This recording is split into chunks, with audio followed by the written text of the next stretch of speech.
Hello, this is Reverend Don Lewis coming to you from the beautiful metaverse and more specifically from beautiful Danville, Illinois, homeland of the Corellian tradition.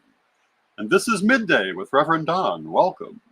And as you know, if you follow Midday with Reverend Don, you can type your questions or comments onto whatever platform you happen to be watching on, and they will show up here in my chat room and we can talk directly.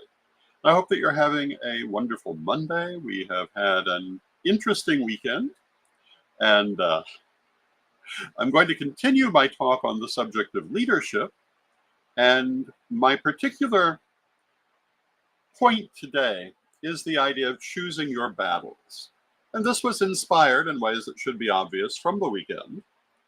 And it's kind of a continuation of what I was saying the other day about keeping things in proper perspective. So we're going to be talking about that today. But before we get to it, I want to say that in response to viewers' requests, we will be re-airing best of Reverend Don's vlogs starting tomorrow morning. There will be one vlog per day at 5 a.m. So it should be available all through the day.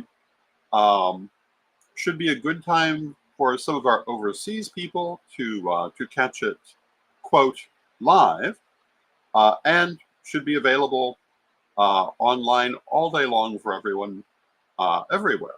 So, and also certainly our earliest programming of the day. Now, of course, and hello to Janet in the chat room. It's good to see you, Janet. It is worth saying that the best of Reverend Don's vlog that will be airing tomorrow, which is called Blood Bond 2, what has not actually been, quote, live, end quote, since September 12th of 2012, or 12 Aquarius. But that's the point of being a best of. And hello to Janet in the chat room. Hello to Janet Winston. Hello to Janet Gann. It's good to see you both. And hello to Arlene in the chat room. And hello to Lolan and Gwenny in the chat room. It's good to see all of you. And we will be having one best of Reverend Don's vlog each day for weekdays. And I'm going to take them in order, starting from the one we're beginning with, at least initially, and we'll see how people react to them. The other thing I want to say, you know, I've been involved with Gaia Thrift, and we've been taking donations. I do want to say that I am now looking for metaphysical donations, metaphysical books, and other items, and tarot cards, things like that. And the purpose of this, a few of them will be put back into permanent collections, but for the most part, the idea is to sell them to support elder care and other projects that we're working on through Gaia Thrift and so forth. So if you have any that you're looking to donate, consider us. And you can instant message me on Facebook or email me at donlewishb@aol.com and make arrangements for that if you have anything you'd like to donate. And finally, if you'd like to support my work, the best way to do that is through my Patreon, which you can find at revdonlewis.com. And with that, let us get on to our subject, which is choose your battles. And what do I mean by choose your battles? I spoke the other day, and I've spoken several days, about how so often in the pagan community, people fight over nonsense and waste all of their energy. The truth of the matter is, even when you're young, you feel like you have endless energy. You do not. Your organizations certainly do not. There is always a certain limit to your energy, and you want to use it in ways that make sense. You do not want to throw away your time, your passion, and your effort on nonsense. And yet people do it every day. They get caught up in their emotions very often. And in our community, they often get caught up in trivia. And hello to Mary Hawk in the chat room. It's good to see you, Mary. And the idea of reserving their energies for what's important doesn't often seem to occur to a lot of people, but it's a vital technique of leadership. No matter who you are, And hello to Reverend Michael in the chat room. You can find all kinds of nonsense to involve yourself in, especially if you're in social media. It's there all day long. You can argue over irrelevancies. You can get into protracted discussions of nonsense. But doing that will get you nothing, except maybe a little emotional satisfaction. And, I'm not saying that emotional satisfaction is never worth the doing. It depends on the amount of investment. But when we're talking about an organization or a person who is in a position of leadership, how you invest your resources, how you invest your time is actually very important because there's only so much of it. And, I can tell you on a daily basis, I barely have time for the things that I'm obliged to do as it is without involving myself in all kinds of other things. It is important to stay focused on what matters. This is true in terms of your, quote, battles, end quote, but also everything you're doing. And in a manner of speaking, when I say choose your battles, I also mean your activities, your priorities, everything. Think about what's going to be of benefit. And this is especially true in cases of conflict. And I've talked about the identity wars of the 90s and early 2000s on many occasions. The number one tragedy of those wars was there was nothing to be won. At best, there were some minor bragging rights involved in the various different fights, but they did absolutely nothing for the positions of the different groups in the real world. They did nothing to advance the civil rights of the community. They did nothing to hold back the enemies of our community, which hopefully everybody realizes there are some. These things just wasted time and energy and people. Because very often what happened is that large numbers of people left the community because of these wars, either because they were on the losing side and lost hope for their future in the community, or they were watching it and just looked at it and said, I don't want to be involved in something like this. And, it's hard to avoid this sort of thing ever happening. Because people are people, and people will fight over nothing. But if you're in a position of leadership, you never want to encourage it. And the best response is usually to ignore it if you can. And let those who want to fight over scraps go fight over them.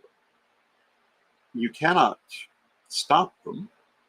You cannot make peace among them. And hello to Fox Fur Witch and to Lynn Townsend in the chat room. It's good to see you both. It would be nice to think that you could make peace among them. And I'm not going to say there's never an occasion. But generally speaking, if they want to fight, they're going to fight. But what you can do is control your own reaction to the situation and pick your battle according to whether it merits your involvement and rewards your involvement. If there is nothing to be gained by being involved in a fight, argument, or discussion, why on earth would you want to be involved in it? If you cannot convince the other side, if you cannot bring peace to the situation, if you cannot do anything to advance the situation, why would you waste your time? And yet people do every day. And yes, granted, there are times when it's perfectly fine to make a remark. I mean, that one of the things I follow extensively are archaeological, what would you call them, archaeological accounts on social media, which feature archaeological finds and artwork. And occasionally I'll make a comment, either clarifying something or correcting what I understand to be someone else's mistake, but usually not, because I perceive it as being a muddy slope. But Occasionally I will do it because I'm human, and occasionally it's good. Occasionally people are happy for additional information. Um, but generally, what would be the point? I saw one this morning comparing the back of the famous bust of Nefertiti to the entryway to the tomb of Ramesses II.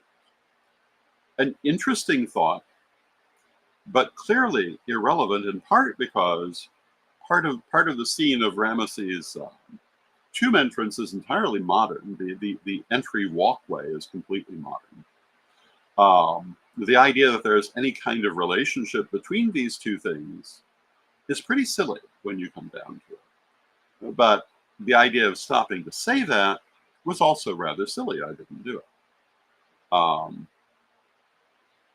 So another one, at the risk of telling you more than you need to know about such things, but it was the sculpture of a man's head dated to the 5th dynasty.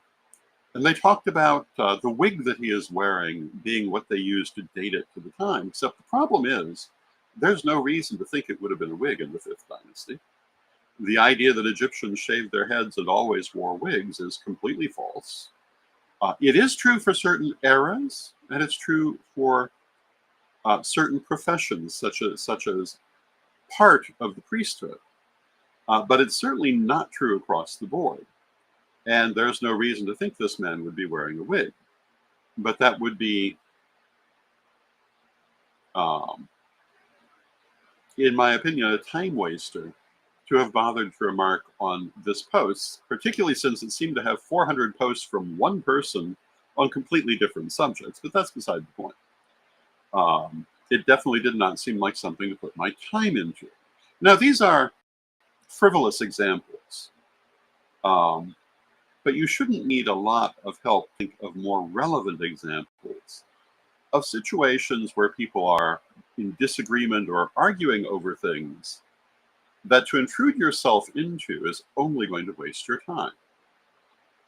And, granted, some of us have far more time than others. But when we're talking about leadership, we're not only talking about the time of the person, but also other people in that organization who may get swept into it. And, you always have to ask yourself, is this worth doing? Am I doing it for a good reason? Am I doing it for emotional satisfaction? Generally speaking, as a leader, that is not a good reason. Am I doing it because I think they're wrong? Well, then the next question is, well, does that affect me and people I'm working with? And is there anything wrong with their being wrong over there? And, I kind of come from the point of view that, if you want to have a different opinion, go ahead and have that opinion. And if it's something that I think is wrong, well, generally speaking, I'm not too concerned about that, not least of which because although I think I'm right, I'm mindful of the fact I could turn out to be wrong. And then, of course, there's the question, well, is this opinion we're talking about anything of importance? Now, occasionally, I will make a comment on something that I think is of importance. And, of course, I'm not really talking about just making random comments. I'm talking about entering into actual conflicts. And generally speaking, you just shouldn't do it. If you're going to do it, make sure that it's something you should be doing. And also, that it offers you something for your time. I mean, if you're just going in to defend a position, well, sometimes that's worth doing. Some time ago, there was a conflict over who was the oldest pagan channel available online. And it is Corellian TV, then called Magic TV. There is no stretch of the imagination by which there is any other. And yes, we did feel it necessary to say that. However, we didn't make too big a deal of it or go after it very long. But what I did do is I made a special talking about all of our years in doing this with video clips to back it up. And if someone else wants to go back and say their 2 years of history is longer than our our 19 years of history, just under 20, well, they can do that, but it's not going to look particularly good for them because it's obviously not true. I don't have to sit here and stamp my foot over it. But it was necessary to say it. But getting into a full-blown war over it would have been silly. That's what I mean by picking your battles. Sometimes you may have to say something, but is it really worth any kind of major conflict? Usually it's not. Now, when we're talking about the civil rights of our community, that's always worth a major conflict. Sometimes more than others. But, I think back to Patrick McCollum and his years of battling for the rights of prisoners in the U.S. prison system. That was a major battle, one that we did a number of reports on and did our best to support at the time. And, that was worth every moment of it, especially because he did win in the end. And although there were pagan priesthood working with pagan prisoners, even before he won that battle, it was very location dependent. But when he won the battle, it became possible all across the country. And if you are a pagan prison minister, you owe a debt of thanks to Patrick McCollum and to other people who worked in that battle. That was a battle worth choosing. If you're arguing over which quarter to start casting your circle in, that is not a battle worth fighting. That is simply a personal or a tradition difference. If you're arguing about what element to assign the wand or the athame or other magical tools to, that's not a battle, that's just a disagreement.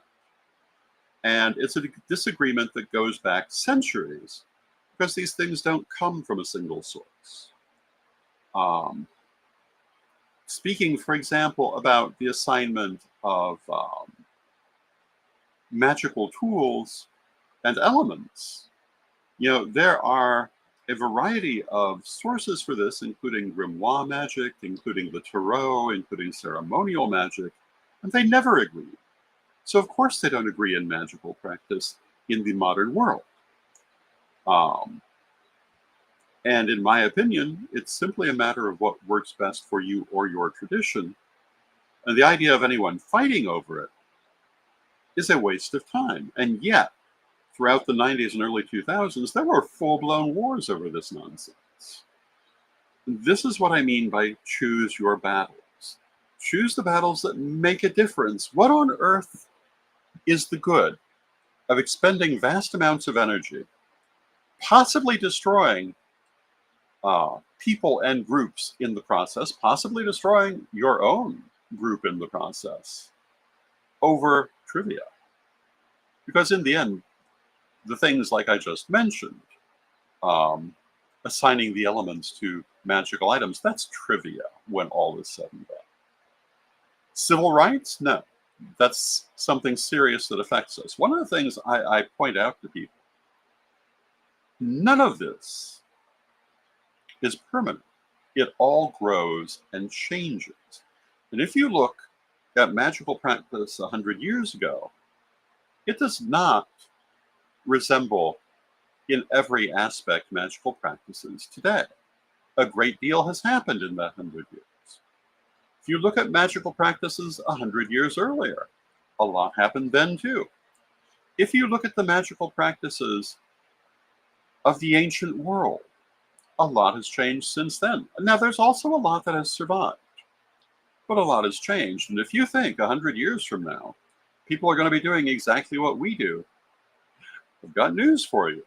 Nothing historically supports that point of view. Now, is part of what we're going to do still going to be there? Well, yes, part of what we do will certainly survive, but other things will change according to what people choose to do. One of the things I was speaking about not too long ago is the use of sage in smoke purification or sensing. When I was taught back in the 70s, this was generally not done in Wiccan practice. Was purification by smoke done? Well, yes, it was. Sensing more commonly used things like frankincense or myrrh or other more traditional European styles of incense. It was in the late 70s and early 80s people started to use sage because of Native American practice and because of a rather large outreach on the part of the Native American community that a lot of people choose to forget about now, to convince other people to do this, which was remarkably successful. I personally think that we were better using a wider range of things, and certainly should, to some extent, return to that practice, although I see nothing wrong with sage. You'll notice if you read any of my works, I speak about using sage in various ways, but I never specify white sage. That came in after my education. Kind of sages that we used tended to be other varieties. But this is part of how things change. So if you're going to fight about something, don't fight about minor changes. They're naturally going to happen. It's just part of being alive.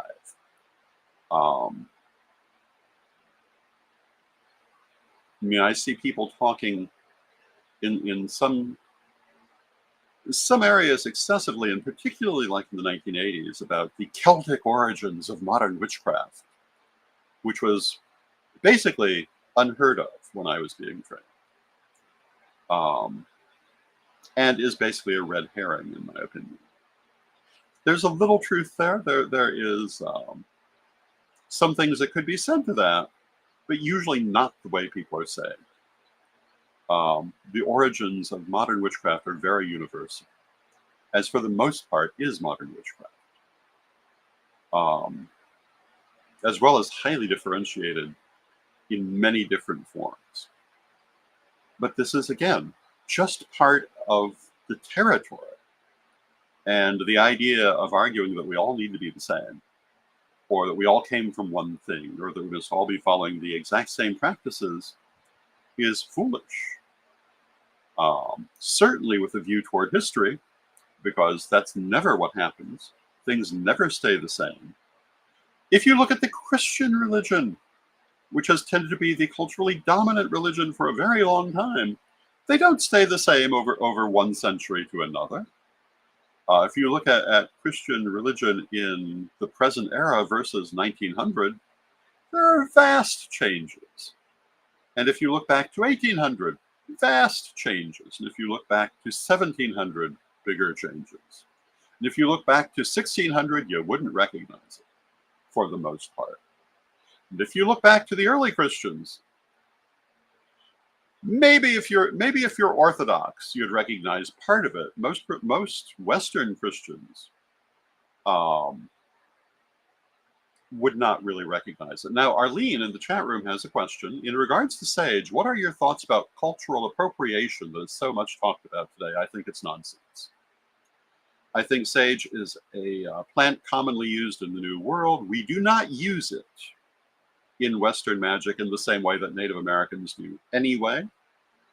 What Native Americans use the English term smudging for is very different from the kind of smoke cleansing that, for example, Wiccans do. They barely coincide with one another. Why we would not use a plant found in the New World, I don't see. Though, as I say, I'd rather see us go back to a wider range of plants, which is more traditional to us. I am not worried about it, but then I'm a great believer in the fact that we're constantly developing and borrowing from one another anyway. So if you ask me, am I concerned about it? No. Now, if you are If you're dressing up in buckskin and indulging in Native American stereotypes while you do it, that's a whole other matter. That is cultural appropriation, and I would consider that inappropriate. But just using sage, I don't see that. And as I say, we don't use it the way they use it anyway. And as for the word smudge, I'd rather see us discontinue using that and go back to the more traditional word of censing or cleansing by smoke, which is what it was called when I was trained. But smudge is still an English word. And what does it mean historically? It means exactly what we're using it for. Treating something with smoke.